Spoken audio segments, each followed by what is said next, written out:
Na mimi nimesikitishwa. Kiongozi mmoja amewahi kuwa katika ofisi kubwa katika taifa letu. Anaenda kutangazia Wakenya wote kwamba at 2027 elections kutakuwa na vita kubwa kuliko ile ya 2007-2008. Mtu hiyo matamshi peke yake is enough to bar that person from holding any public office. Forget about impeachment and so forth. That just statement. Because watu wengi 2007-2008 walipoteza wapendo wao. Some people have never recovered. And somebody is promising violence kwamba itakuwa kwa hali ya juu. Na pia mimi ningependa kusema hivi. Kama wewe ni mwanasiasa, umeshindwa na siasa, umepoteza kiti, don't make it a national crisis. That is a personal crisis.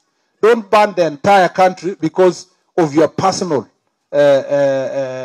political problems. And we will not allow. I want to assure you watu wa Trans Nzoia.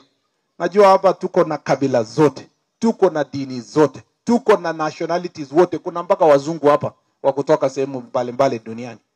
We will not allow our country to go back to any form of violence, never, ever again.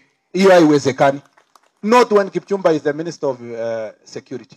Not when William Ruto is the President of Kenya. Some people think that their personal political crisis is a national crisis, and therefore people must die for them to occupy office. It will not happen, and we will not allow. And let me say this. 2007-2008 was a lesson for this country, so that we can close all that chapter of violence. Only going forward, it will be about competition, it will be about programs, it will be about manifestos. Any person who will attempt, na county commissioner, na county security team, mtu anafanya mkutano yoyote, hata kama ni ya usiku, na mpango yao ni kuleta vita, don't spare them. Whether wako upande wa serikali, ama wako kwa opposition, don't spare any of them. All must be arrested and must be charged in a court of law. We will not. All the Mastori za 254, home of hot stories.